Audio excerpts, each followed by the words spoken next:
All right, friends, it took me a hot minute to really go through some reviews.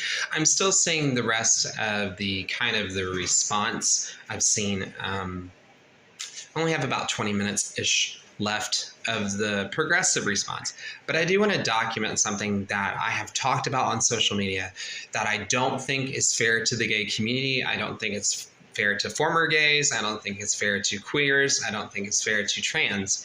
It's what Brandon, who is a well-known speaker, has said, and I've been very outspoken. I think that he crossed the line. I think that he operated in an area of discrimination by doing the following. For me, I would just say, I had one message this whole thing, and it's that Exgays aren't real. Okay, so I'm going to reply to that because earlier in that same clip, he goes on and he makes a very, very strong statement that he calls it an agenda. And that's a huge difference. When somebody calls it an agenda, and you can go look at the clip, I'm going to try to find it real quick to see if I can find it for you. But when you call something an agenda, you are intentionally trying to go out of the way to discredit people intentionally. And that's why I don't like his stance, for one. I've been very clear that Exgay can be a lot of things outside of religion. I don't think that it's helpful when we have all this gender ideology that is like theological mixing with philosophy, mixing with psychology.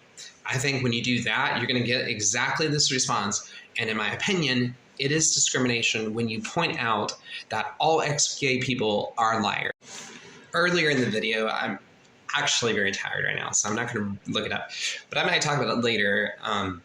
In the response video that the progressive group, I don't know if all are progressive, I don't know if there's a conservative voice in there, but at least the gender identity crowd of LGBTQ, because not all LGBTQ support gender ideology, and we're learning this on conservative TikTok and conservative gay.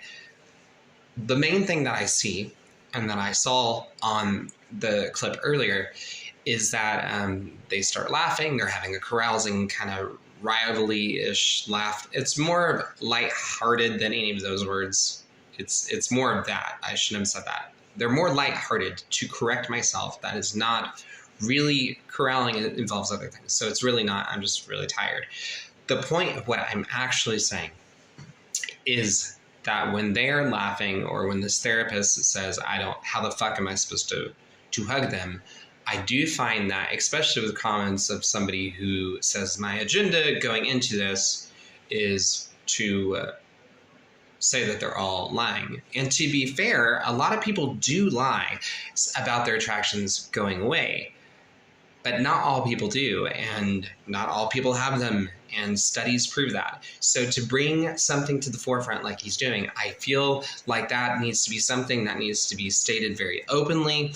Like I said on Twitter, I will see him in court. I think that that statement needs to be called into question on human rights. I think that crosses a line of accusing all ex-gay people of all being liars and not having the capability to change, when there are studies out there that does say sexuality can change and sexuality can actually develop into a point where you go from having same-sex attraction to having no attraction. We see menopause as an example. We see gay studies done on hundreds of women as examples. And you can have things like brain changes, you could have seizures, you can have strokes, you can have all sorts of stuff that changes sexuality. And to say that everything's fixed, I don't think the science is there. But if you want to see more in the coming days, go ahead and follow me, share the video, give a thumbs up, and check me out on social media as a Patreon and on Patreon as the YissakarScribe. You can find me all over Twitter and everywhere else. And I will see you on the flip side. If you like my content, consider supporting. And you can find my entire queer playlist, my queer study list that I've been compiling on YouTube of other videos that just are on the web, that you can go and you can look at several different concepts of queer understanding, whether it's liberal or whether it's conservative, so you can get informed and make a decision anywhere from these type of concepts that you're seeing, and ex-gay concept, and talks from psychology and from all spectrums. It's really important to have a holistic viewpoint, not just the loudest or quietest voices in the sea. So until next time, my name's Shnon, a previous gay rights activist, and together we can make the world a more peaceful place.